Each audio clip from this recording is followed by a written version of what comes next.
Eka subira ndabaha ikaze mwese shuti banywanyi bacu mukunda kandi mugakurikira amakuru n'ibiganiro tutambutsa kuri ishene yanyu ayino yacu ya Isange TV, ishene ibashikiriza amakuru n'ibiganiro biba bigezweho kandi biba vyakorewe amatohoza mu bisata bitandukanye, haba muri politiki, mu nkino, mw'iperereza, mu guteka kazina muntu, mu makungu ya kure ndetse n'ari makuru yose aba ariko aravugwa ijya nino. Ndabahe mwaramutse rero, abandi ndabahe mwiriwe bivanye naho muherereye.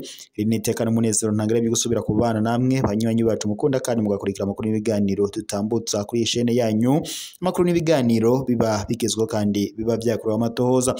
Reka rero nkengurukire mwese mudukurikira muri mu micungararo igize igihugu cyacu c'u Burundi, abadukurikira bari mu bihugu bibanyi ndetse n'abari mu makungu ya kuri mwese ndabahaye ikaze mu makuru yacu yo kuri iyi saha, amakuru ahambaye, amakuru yihuta cane, amakuru kubiriko biravugwa ngaha na cane mu gisata ca politiki ngaha mu Burundi, akaba rero ari amakuru araza agushimikira ku ngingo nkuru zikurikira.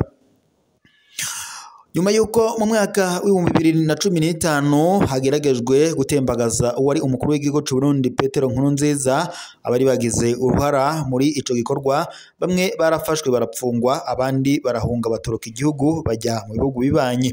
Ariko umukuru w'igihugu c'u Burundi Evariste Ndayishimiye ashinga intahe akavuga ko abo bose bahunze ari abasi w'igihugu c'u Burundi, akavuga ko bagomba gufatwa nabo ndetse bagapfungwa. Ivyo kandi abihuriza ko n'abandi bafatikanyije kurongora mu butegetsi bw'u Burundi na cane abari mu mugambwe uri ku butegetsi wa CNDD FDD. Ni mu gihe kandi uyu mugambwe abanyagihugu batari bakeyi bawidogera, bakavuga ko ivyo uriko urakorera abanyagihugu biteye agashavu.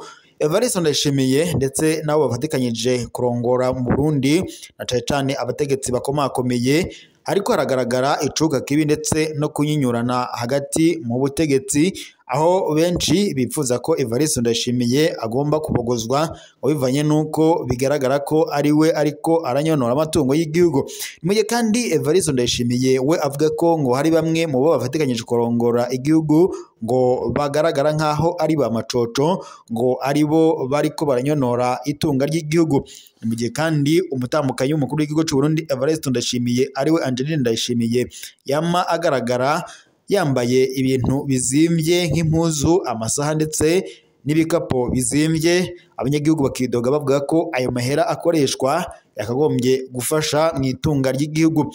Mu gihe igihugu c'u Burundi gihanzwe n'ibibazo ntangere, harimo ikibazo kijanye n'igitoro camaze kuba umuzi w'ibuye, inzara idahera, ubukene bw'amafaranga mvamakungu ndetse n'ibindi bibazo bitandukanye bihanze igihugu c'u Burundi.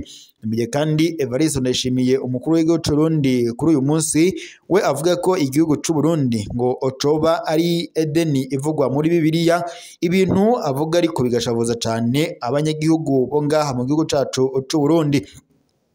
Amakuru rero aturuka ku rubuga nuko mu bo bafatikanyije kurongora igihugu c'u Burundi harimo nk'ujejwe igisirikare c'u Burundi Prime Niyongabo, hakaza Gelase ndetse n'abandi batandukanye, tutibagiye na Petero Nkurukiye n'abandi batandukanye. Bose kuri ubu ngubu bariko biravuga ko bateguye umugambi ushushe cyane wo gushaka kwikiza umukuru w'igihugu c'u Burundi Evariste Ndayishimiye. Ibi kandi biruko mu gihe umukuru w'igihugu c'u Burundi nawe yama abivuga, akavuga ko hari bamwe mu banyagihugu mu bayobozi cyangwa se mu ndongozi ngaha mu Burundi zama zishaka gutembagaza umukuru w'igihugu, ariko ngo bikaba avyarase. Evariste Ndayishimiye atanga intahe akavuga ko uwo azofata wese azomubabarira kandi azojanwa akarengutswa imbere y'ubutungane. Ni mu gihe kandi kuri ubu ngubu Godefroid Niyombare nawe ari mu bariko baranoganurwa kuyoba ariko arashaka gufatikanya na Prime Niyongabo ndetse na Petero Nkurikiye n'abandi banyacubahiro batandukanye ngaha mu Burundi mu gushaka guhirika ubutegetsi bwa Evariste Ndayishimiye. Amakuru duhawe n'amasoko yacu aturuka mu gipolisi nuko kuri ubu ngubu hatangujwe imyiyerekano y'igipolisi ndetse n'igisirikare, ariko bariyamiriza ngo ivyo bakorerwa mu gihe bavuga ko babangamiwe n'intwaro ya Evariste Ndayishimiye bivanye nuko batabona ivyankenerwa harimo ibipfungurwa, impuzu z'igipolisi zo gukoresha mu kazi ndetse n'ibindi bitandukanye. Bakavuga ko rero ibi byose byashitse ku ntwaro ya Evariste Ndayishimiye, bakiyamiriza bavuga ko rero barambiwe ibya Evariste Ndayishimiye, bakifuza ko intwaro ye yorangira ngo hagashirwa ko ufise gutunganiriza abanyagihugu b'u Burundi ibibazo byose biba hanze nkuko babitomoye mu kiganiro bagiranye n'abamenyesha makuru bimoresha kuri yacu ari nayo yanyu ya Isange TV.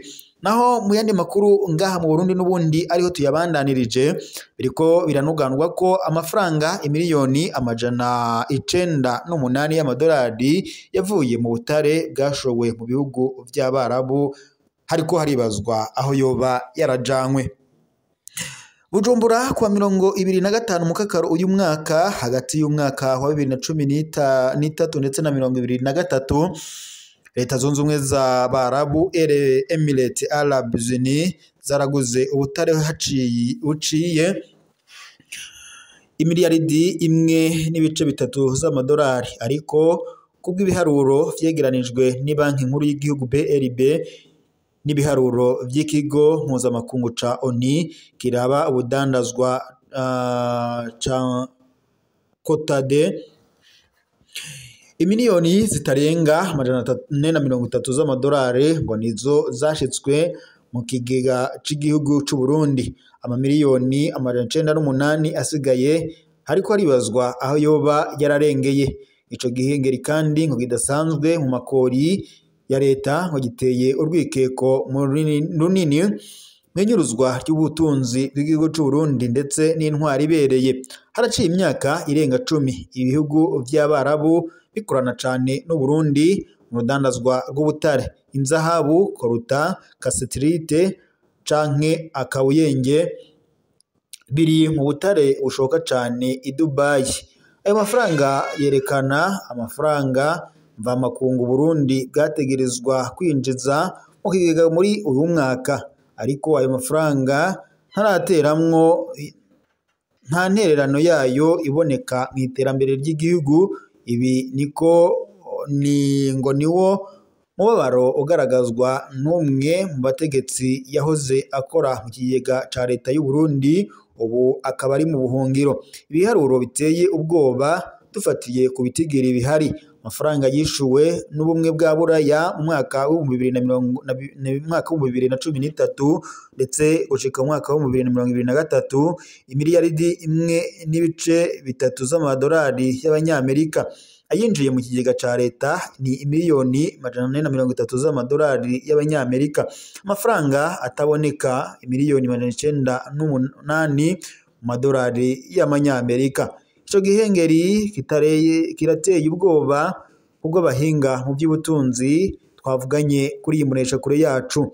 Ubwabo ico gihengeri mu bijanye n'ubutunzi nta kindi gishobora kugisigura ukundi atari ukwegeranya amakori ava mu butare mu gihe bitunganijwe neza. Akamaramaza kibonekeza kuva mu ntango z'umwaka.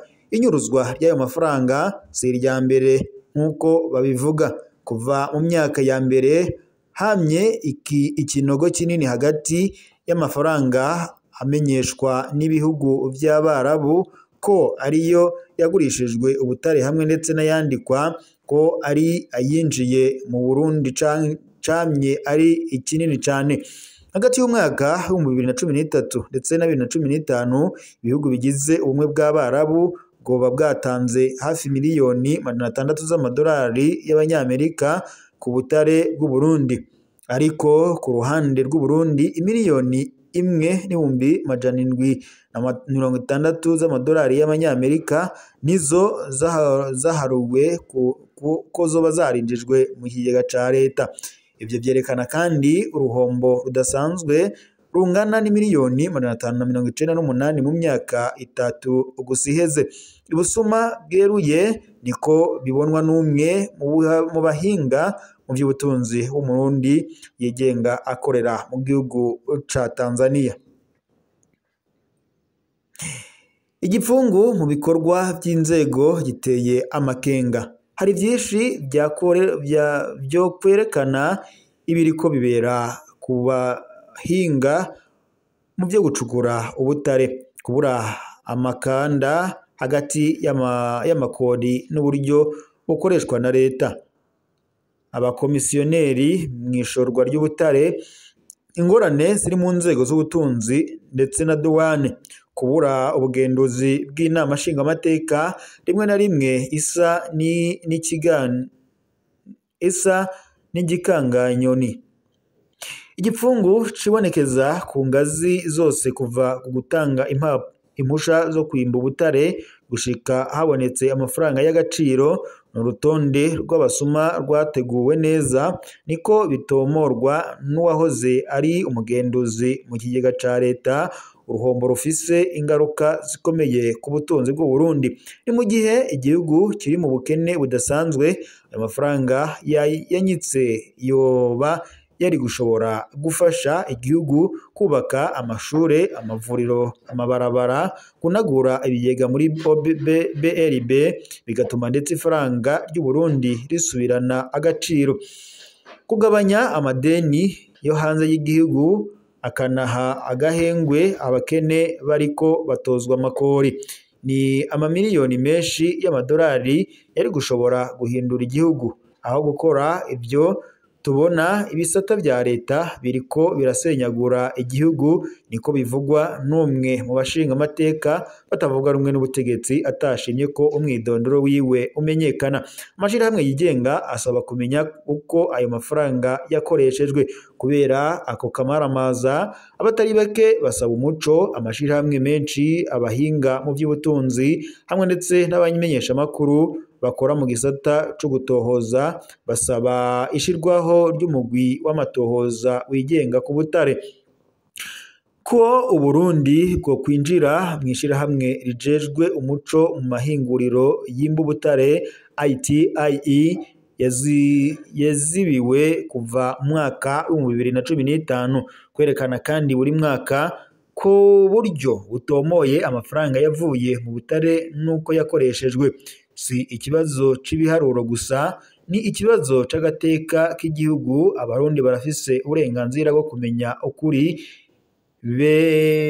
kuvyemezwa na RN wo mw'ishirahamwe Justice Minerale.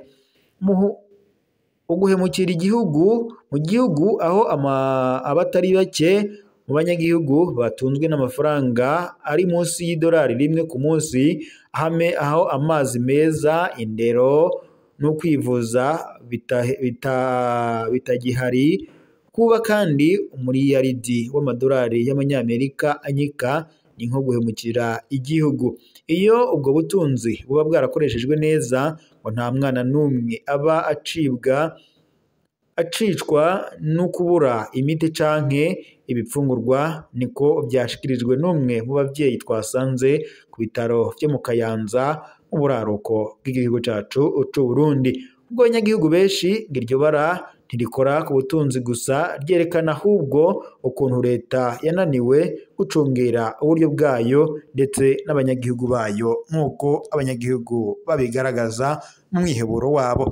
Reka roshimire mwese mwari kumwe natwe mu makuru gato turabashikiriza ayaka kanya, tuye duyasozere ngaha. Gusa mwibuke gufyonda suivre, partager ndetse na s'abonner kugira muzemo babambere kubona amakuru n'ibiganiro tutambutse kuri chaîne yanyu yacu ya Isange TV, chaîne ibashikiriza amakuru n'ibiganiro biba bigezo kandi biba vyakorewe amatohoza.